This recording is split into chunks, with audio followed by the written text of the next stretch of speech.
할렐루야. 오늘 힘찬 찬양 감사드립니다. 제가 한국에 있을 때 1983년입니다. 그날이 5월 5일 어린이날이었어요. 중국의 민항기가 한 대가 공중에서 납치되어 가지고 한국으로 넘어왔습니다. 그래서 춘천에 있는 미군 비행장에 헬리콥터 비행장에 불시착을 하게 되었습니다. 공습 경보가 울리고 이렇게 난리가 났어요. 저도 대피하고 그랬는데 그때 중국 당국자, 그러니까 중국 정부에 있던 어떤 고위 관리가 전혀 외교 관계가 없는 한국에 급하게 비행기를 타고 왔습니다.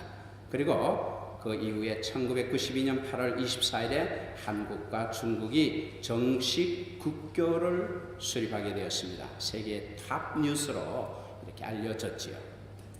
그때 세계는 한국과 중국의 이 수교를 탈냉전의 상징이다. 그리고 한국 전쟁의 실질적인 종식이다. 이렇게 평가를 했습니다. 6.25 전쟁의 당사자, 다시 말해서 총을 맞대고 서로 죽이고 죽이던 전쟁의 벌였던 그 적이 수교를 함으로써 동반자가 되는 역사적인 순간이었습니다. 그때 중국 당국자가 비행기가 정말 급하게 날아왔어요. 비행기가 납치되자마자 무조건 우리가 가겠다고 그러면서 연락오고, 그러면서 여기서 한국 정부에서는 이게 당황해서 어떻게 처리하고 해야 될까를 지금 하기도 이전에 막 비행기를 타고 날아오는 거예요. 10여 년이 지나서 밝혀진 것이지만은 그 당시 그 중국 민항기에는 중국의 최고의 미사일 전문가가 타고 있었습니다. 그가 소지하고 있던 그 가방의 서류는 중국의 최고의 특급 군사 기밀이었던 것이죠. 그러니까 중국 정부에서는 하여튼 이게 미국이나 한국에 넘어가면 안 되니까 그렇게 급하게 서둘러서 왔습니다. 그리고 그 당시에 한국과 중국 이미 제3국을 통해서 엄청난 무역을 하고 있었지만은 이 당국자들이 와서 정부 간에 협상을 하고 그래서 외교 관계가 수립된 것이지요. 국가 간의 이 외교는요, 그렇기 때문에 정말로 비밀투성입니다. 우리가 겉으로 드러나는 것 가지고는 절대로 알 수 없는 그런 수많은 비밀들이었어요. 어제까지의 적이 오늘의 동지가 되고 오늘의 동지가 내일의 적이 되는 경우가 비일비재합니다. 그야말로 한순간에 바뀌는 경우가 있는 것이죠. 그런데 국가 간의 외교는 그렇다고 치더라도 우리 보통 사람들의 그 삶의 방식과 목적, 그리고 이 가치관이 이렇게 완전히 뒤집어져서 바뀐다는 것은 결코 쉬운 일이 아닙니다. 우리나라 사람들은요, 오랫동안 그 미신에 젖어 있었어요.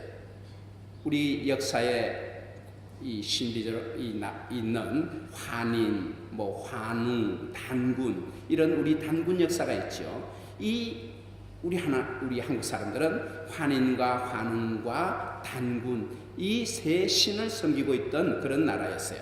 이것이 얼마나 뿌리가 깊었던지 불교가 한국 땅에 전래되었을 때에 그들이 불교를 전래되면은 이렇게 절을 짓잖아요. 절을 지으면은 제일 먼저 뭐를 짓냐면은 큰 절을 짓는데 대웅전을 짓습니다. 근데 그 대웅전이 뭐예요? 부처가 들어가 있는 전이니까 사실 불전이라 이렇게 말해야 되는데 그걸 불전이라 하지 않고 대웅전, 뭡니까? 단군 신화에 나오던 환웅이 그 부처가 환웅처럼 그렇게 된 거예요.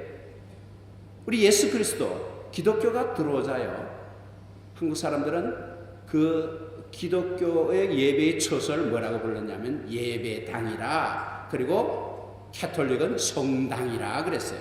당자가 뭡니까? 사당 혹은 선앙당 할 때 부르는 그 당자예요. 그거는 뭐냐면 신성한 곳이다, 이런 말이에요. 그러니까 예수가 들어와도 예배당, 캐톨릭이 와도 성당, 부처가 들어와도 대웅전. 다시 말해서 우리 한국민들의 가지고 있는 그 정서와 가치관과 그런 목적들이 그렇게 쉽사리 바뀌지 않았다는 거예요. 사실 우리 예수 잘 믿는 사람들도요, 한국에 가면은요, 이사 갈 때 뭐예요? 손 없는 날 그래가지고 그런 날짜 따져가지고 이사 가요. 예수 믿는 사람들도 미신이라고 하면서도 왜 그런 걸 찾습니까? 혹시 모르니까 그러면서 찜찜해가지고 찾아요. 사람들의 생활 방식과 목적과 그 가치관이 그렇게 바뀌기가 어렵다는 거예요. 신앙생활 하면서도 하나님을 믿으면서 예수 그리스도를 구주로 받아들였으면서도 우리가 잘 안 바뀌어요. 그런데 오늘 본문을 읽어보면은 사울이라고 불리던 이 바울, 이 사울의 삶의 목적이 한순간에 완전히 180도로 바뀌는 거예요. 뒤집어졌어요. 사울이 이렇게 정말 유대교를 믿던 그 사울이 그리스도교로 완전히 뒤바뀌는 그런 극적인 순간이에요. 그렇지만 이 사울이 그렇다고 해서 유대교를 정오한 것도 아니고 변명을 한 것도 아니고 두려워한 것은 아닙니다. 그러나 사울이 즉시로 오늘 본문에 가니까 20절에 보니까 즉시로 각 회당에서 예수가 하나님의 아들이심을 전파하였다. 예수가 하나님의 아들이라고 선포하고 전하는 거예요. 사실 이 사울의 이 회심 사건이야말로 우리 기독교 역사상에 있어서 예수님의 그 십자가의 죽음과 부활 사건 다음으로 큰 사건이라 이렇게 우리가 평가할 수가 있습니다. 왜냐하면 이 사울의 회심으로 인해 가지고 복음이 그동안에 이스라엘 그 유대 땅에 갇혀 있는 복음이 아니라 이제는 이방의 전 세계로 전파되는 계기가 바로 이 사울의 핵심 사건, 여기서부터 시작된 거예요. 그전에는요, 예수님의 그 복음이 유대 땅 거기 강원도보다도 작만한 그 땅에 갇혀 있었어요. 그런데 이 복음이 온 세계에 전파된 계기가 바로 이 사울의 회심 사건이었다는 거예요. 우리가 복음의 빚진 자라고 인정한다면은 정말 우리는 이 사울에게 크나큰 빚을 지고 있다고 말해도 과언이 아닐 것입니다. 사울이 이렇게 복음의 대적자에서 복음의 전도자로 완전하게 변하게 된 그 극적인 변화에는 뭐가 있었냐면은 사울이 좋은 만남이 있었어요. 좋은 만남은 뭡니까? 첫째는 예수님과의 그 만남이 있었고, 두 번째는 아나니아의 만남이 있었고, 세 번째는 나중에 나오지만 이 바나바와의 만남이 있었던 거예요. 사울은 이런 좋은 만남을 통해서 예수 그리스도의 대적자에서 사도로 변하는 놀라운 변화를 이루었습니다. 그리고 인류의 문화를 바꾸는 위대한 기독교 사상가요, 변증가요, 학자요, 설교자요, 전도자가 되었던 것이에요. 오늘 우리는 기독교 역사의 그 이 위대한 변화의 순간을 보면서 우리가 복음의 빚진 자에서 복음의 빛을 갚아 나가는 자로 변화될 수 있기를 주님의 이름으로 축원합니다. 우리가 사울에 그렇다면 무엇을 빚지고 있는가? 사울에게 무엇을 빚지고 있는가? 그러기 위해서는 우리 먼저 사울이 전한 복음이 무엇인가 우리는 살펴보아야 돼요. 사울이 전한 복음, 오늘 20절의 기록을 보면요, 예수가 하나님의 아들이었다 전파했습니다. 그리고 22절에 보면은 예수를 그리스도라고 증명했다고 기록하고 있습니다. 그러니까 사울이 전한 전도, 이 복음의 내용을 보면 첫째는 뭐예요? 예수님은 하나님의 아들이시다, 이것을 전파했던 것이고, 둘째는 예수는 그리스도시다, 이것을 증명하였다는 거예요. 사실은요, 복음은 이게 전부예요. 우리가 그전에도 살펴봤지만 사도들이 전한 복음이 무엇이었습니까? 이것도 똑같아요. 예수님의 죽으심과 부활하심, 다시 말해서 하나님의 아들 되심과 그분의 우리의 구주 되심, 즉 예수는 그리스도다, 이것이 사도들이 전한 바였고 가르친 것이 전부였어요. 사울도 마찬가지입니다. 예수는 하나님의 아들이시다, 예수는 그리스도시다. 여러분, 우리가 잘 아는 마태복음 16장 16절에 베드로의 신앙 고백 여러분 아시잖아요. 뭐예요? 주는 그리스도시요 살아계신 하나님의 아들이십니다. 예수가 그리스도라고, 또 예수가 하나님의 아들이시다. 이것이 베드로의 신앙 고백이었어요.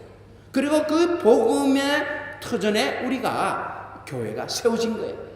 그러니까 우리가 신앙을 고백할 때 뭡니까? 이 두 가지가 있어야 된다는 거예요. 예수는 그리스도시다. 예수는 하나님의 아들이시다. 성도 여러분, 예수님은 하나님의 아들이시고 예수는 그리스도이심을 믿으시기를 축원합니다. 이게 우리의 복음의 전부라는 거예요. 어려운 게 아니에요. 물론 더 깊이 들어가면 우리가 생각해야 될 것, 또 따라야 될 것, 상고할 것 많이 있습니다만은, 그러나 핵심은 예수는 하나님의 아들이시고 예수는 그리스도다. 그런데 사울은요, 이것을 그전에는 인정하지 않았다는 거예요. 예수는 하나님의 아들을 인정하지 않았고 예수는 그리스도시라는 것을 인정하지 않았어요. 오히려 그렇게 복음 전하는 것을 유대교에 대한 아주 큰 위협으로 보고 그 복음 전하는 자를 핍박했던 사람, 죽이는 데까지 동참했던 그 사울이었다는 거예요. 그런데 이 사울이 완전히 바뀌게 되었어요. 왜 그랬습니까? 예수님과의 만남의 체험이 있었기 때문에 그렇다는 거예요. 여러분, 예수님과의 만남의 체험, 사도 바울이 그 당시 이름으로 사울이 알고 있던 예수는 누구였습니까? 유대교의 전통과 관습을 마구마구 파괴하던 사람으로 그렇게 알았어요. 안식일을 준수하지 않습니다. 또 이렇게 죄인들과 함부로 이렇게 교제합니다. 그러면서 그들이 가지고 있던 유대교의 전통과 관습을 전부 무시하던 그런 사람, 그래가지고 붙잡혀가지고 십자가에 못 박혀 죽은 사형수로 알았던 예수라는 거예요.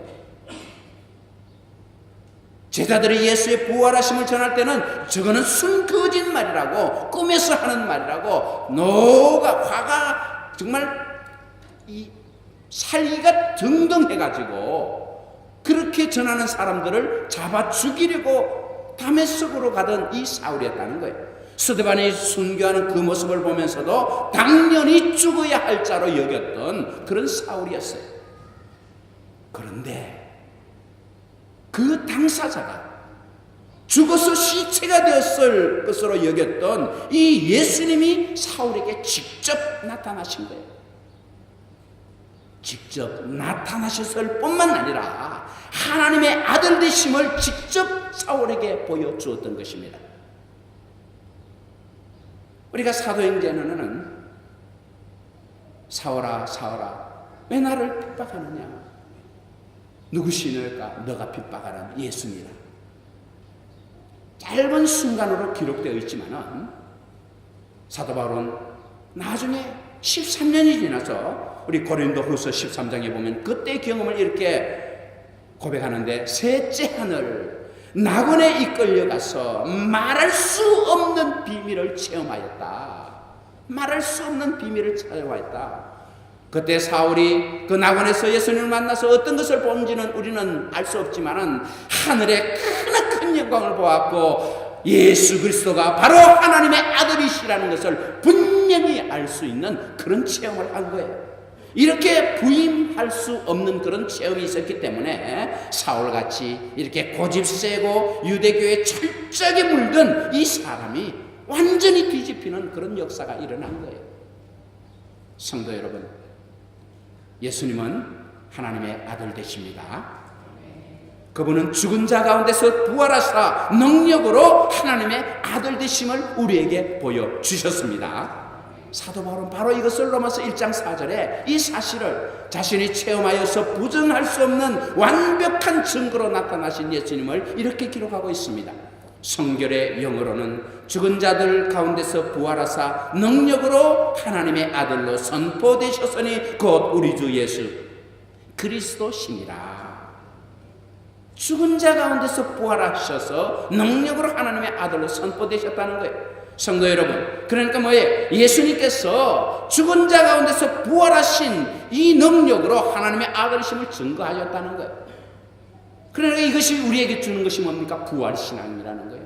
예수님께서 뭐라고 말씀하셨어요? 내가 살았으니 너희도 살리라.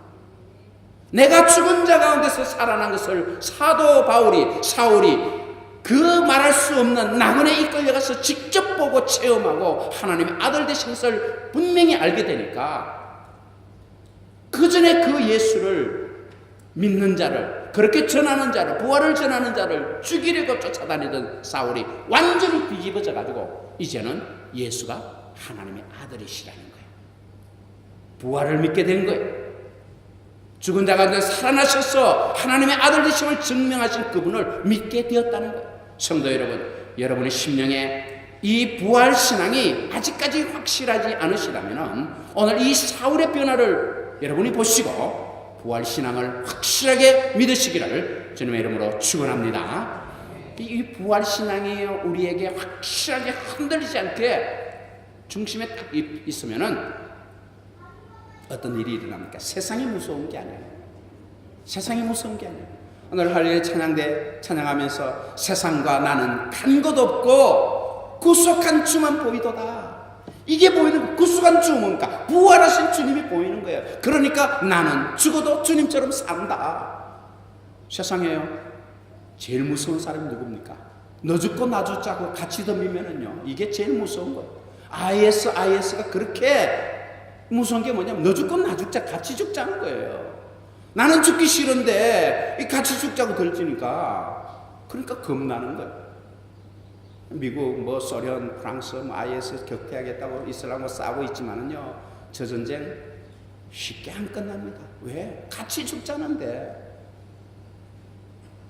부활신앙이 있는 사람은요 그러니까 내가 죽어도 산다는 확실한 부활신앙이 있으니까 세상이 안 무서운 거예요. 세상에 핍박이 안 무섭습니다. 고난이 안 무서워요. 여러분의 삶이 형편이 어렵고 힘들어도 안 무서워요. 왜? 내가 예수님과 함께 다시 사는데 그 영원한 낙원에서 주님과 함께 살 그런 소망이 우리에게 있는데 세상에 잠깐 살다가 어렵고 힘들다고 내가 그것 때문에 두려워하겠습니까? 무서워하겠습니까? 여러분 부활신앙이 확실하게 오늘 이 시간 여러분 심령에 박히기를 주님의 이름으로 축원합니다. 예수는 그러니까 하나님의 아들이시다는 것이 뭐예요? 부활하신 이것으로 증명되었다는 거예요. 그래서 사도 사울은 그래가지고 이게 가면서 즉시 뭐라고? 예수는 하나님의 아들이시다 선포하는 거예요. 두 번째 뭐예요? 예수는 그리스도시다. 이것을 증명하였다 그랬어요. 22절에. 여러분 증명하였다는 이 말에 여러분 꼭 유의하시기 바랍니다. 증명하였다는 말은 뭐예요? 다메섹에 있는 유대인들과 아주 치열한 논쟁을 벌였다는 거예요. 그리고 그 논쟁을 벌여가지고 유대인을 굴복시켰다 그랬어요. 다시 말해서 그 논쟁에 이겼다. 논쟁에 이겼다는 것은 예수는 그리스도라는 것을 증명했다는 거예요. 여러분 한국에서 미군들이 와서 근무하고 본국으로 돌아가잖아요. 예전에 한국에서 미군을 파병 나와서 근무하다가 미국으로 돌아간 미군들이 본국으로 돌아가면서 이게 기념품들, 선물들 이런 걸 많이 사가지고 갔어요. 그런데 그 중에서 사가지고 간 것이 뭐냐면은 한국의 그 요강을 사가지고 갔어요. 요강 아시죠, 그죠? 이 요강을 사가지고 가가지고 이게 참 봉긋스름하고 이렇게 도자기로 하얗게 구웠으니까 보기도 예쁘고 그래가지고 사가지고 갔어요. 상당히 한국 요강들요 예전에 예쁜 모양이었어요. 장식도 돼 있었어요. 그리고 뚜껑까지 있었어요. 그죠? 뚜껑까지 밤에 볼일 보고 냄새 나지 말고 뚜껑도 덮어놓고 그랬어요. 이 어떤 사람이 한국 분이 그 미군하고 친분이 있어서 그 집에 방문을 하니까 이분이 자랑스럽게 한국에서 자기가 이 기념품으로 사가지고 온 요강에 뚜껑을 딱 열더니 그 안에서 사탕을 꺼내가지고 딱 주더라고 먹으라고. 아니 요강에 오줌는 것 아니니까 그냥 우리가 그릇으로 생각하면은 우리가 사탕 받을 수도 있죠. 그렇지만 우리 생각에는 뭐예요? 그 영 아니오시다잖아요. 근데 요강에서 사탕 꺼내주냐고. 예전에 한국 분들이요, 이렇게 식사하고 이렇게 식당에 가면은 식사하고 입을 닦으라고 이렇게 휴지를 주잖아요. 근데 그 휴지를 어디에요? 두루마리 화장지를 잘라가지고 접어가지고 이렇게 내놨어요. 아니 그게 뒤를 닦은 것 아니니까 그냥 입 닦으면 어때? 괜찮아요, 그죠?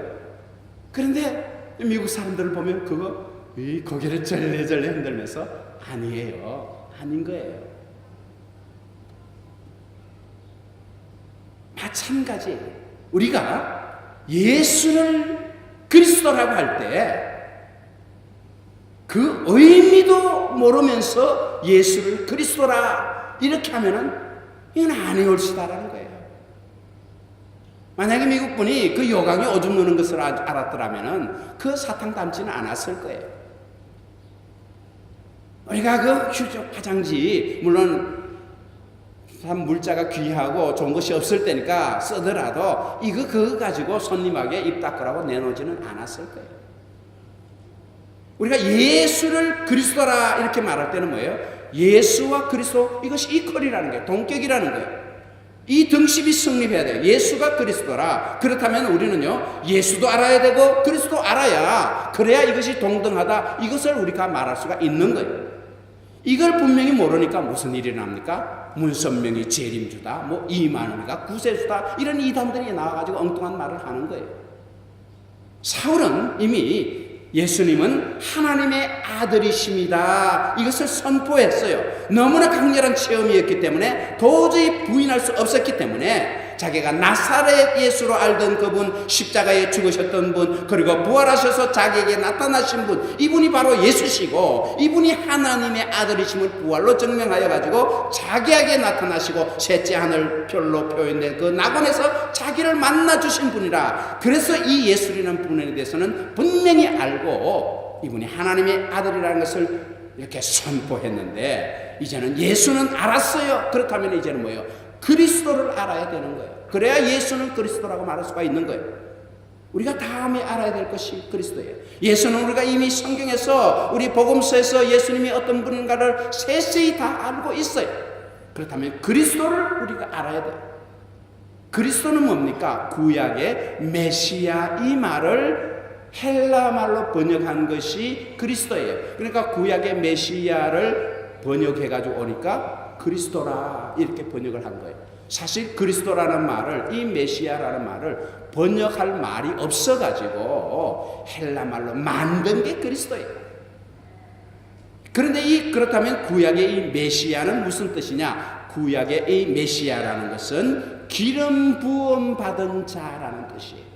기름을 부었다. 기름 부음 받은 자가 메시아. 그런데 기름 부음을 구약시대에 누구에게 기름을 부었냐 하면은 왕과 제사장과 선지자에게 기름을 부었어요. 그리고 이 왕과 제사장과 선지자들은 모두 언제 기름을 부었냐 하면은 하나님이 자기에게 맡기신 그 직무를 받는 표징으로서 기름 부음을 받았는 거예요. 그러니까 어떤 사람이 하나님이 맡기신 왕직을 수행한다 할 때 왕으로 세우면서 기름 부음을 부었어요. 그것이 뭡니까? 사울과 다윗 이렇게 기름 부음 받은 거예요. 그리고 제사장들도 그렇고요, 선지자들도 그렇고 하나님이 그 맡기신 직무를 받는 표징으로 기름 부음을 받아. 그렇다면은 우리가 이 메시아라는 말에는 무슨 뜻이 있습니까? 하나님이 맡기신 직무를 행할 사람이라는 뜻이 그 메시아라는 말에 포함되어 있는 거예요. 기름 부음 받은 자라는 것은 뭐예요? 하나님이 맡기신 직무를 담당할 자라 이런 뜻이거든요. 그렇다면은 하나님이 맡기신 이 직무가 무엇인가? 메시아라고 말할 때 여기에 메시아에게 맡겨진 직무가 무엇인가 우리는 알아야 되는 거예요. 그래야 우리가 예수는 그리스도라, 예수는 메시아라 이렇게 말할 수가 있는데 이 직무, 메시아의 직무를 알기 위해서는 우리는 이 성경 전반에 흐르고 있는 하나님의 언약을 알고 이해해야 된다는 거예요. 하나님의 언약을 알아야 돼요. 하나님의 언약을 알고 그걸 이해를 해야 하나님이 맡기신 이 직무를 우리가 이해를 할 수가 있게 되는 거예요. 성경을 우리가 언약적 관점에 보면은 행위 언약과 은혜 언약이라 이렇게 구분을 합니다.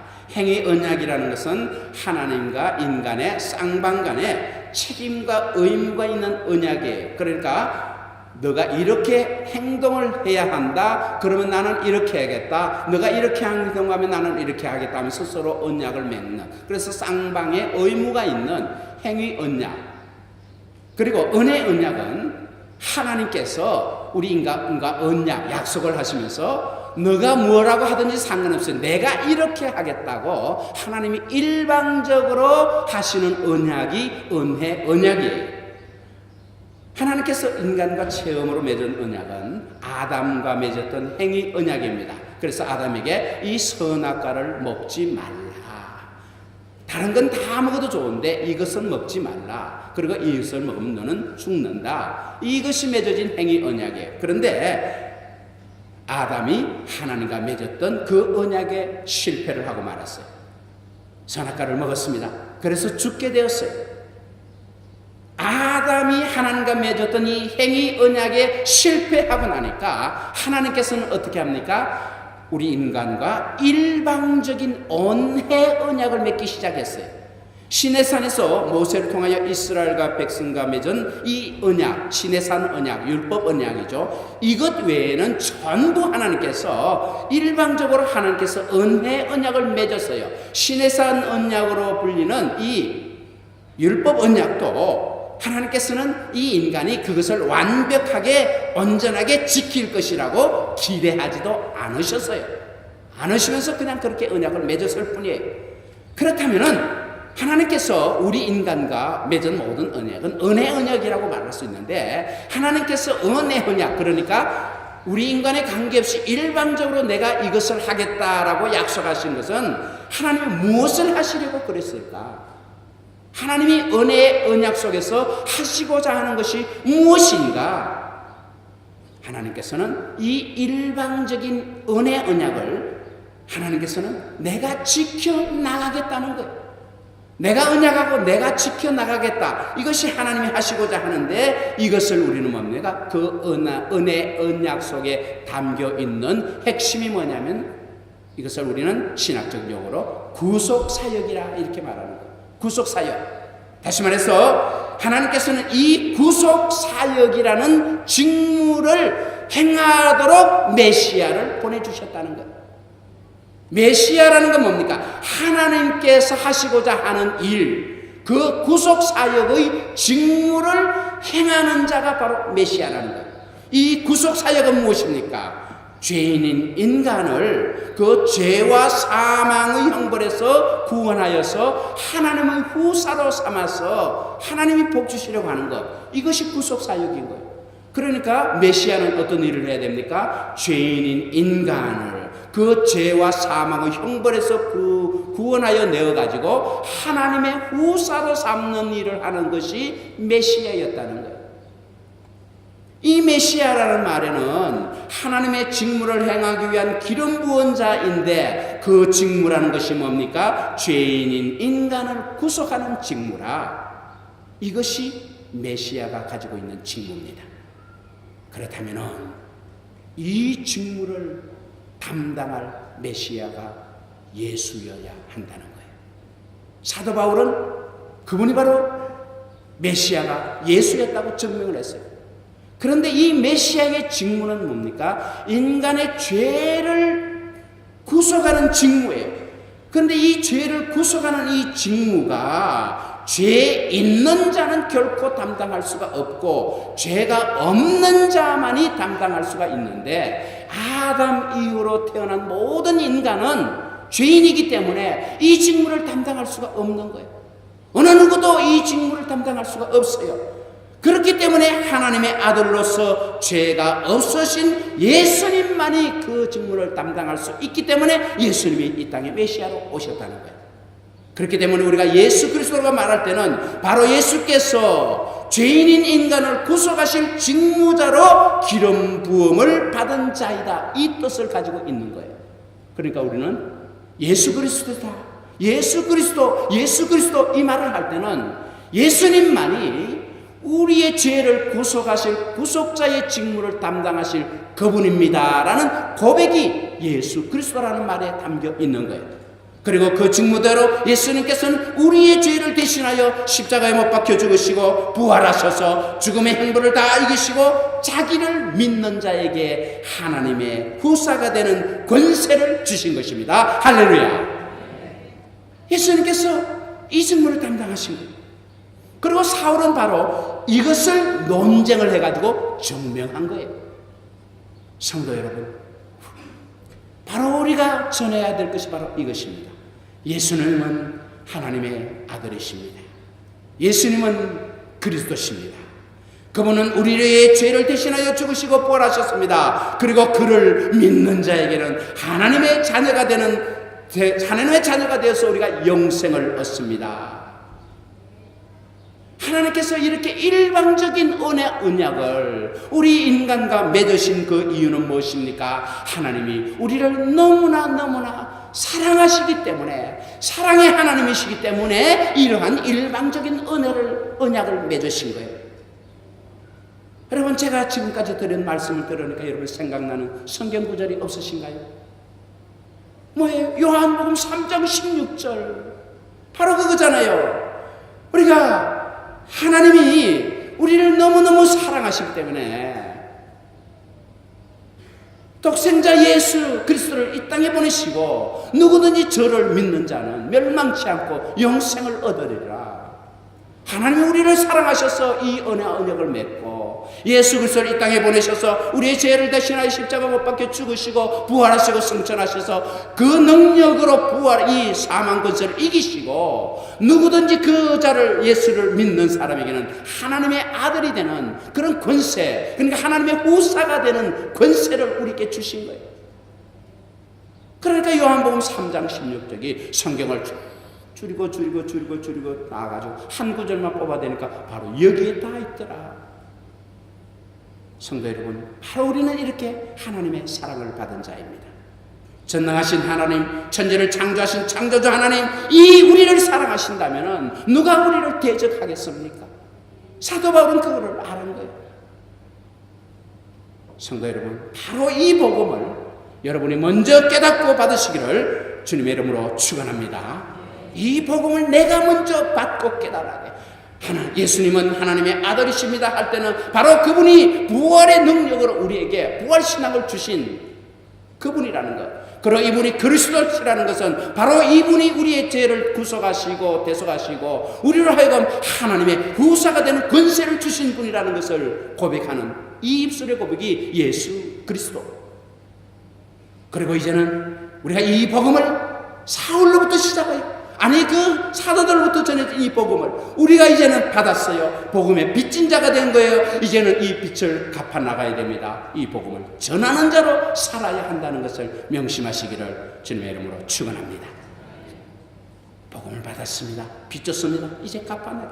여러분의 삶의 방식과 그 목적과 가치관이 잠시 살다가 다 버리고 가야 할 이 썩어질 세상의 것이 아니라 영원한 하늘의 그 영원 무궁한 영광과 그 영화에 여러분의 삶의 목적과 가치관과 그 생활 방식이 집중되기를 주님의 이름으로 축원합니다.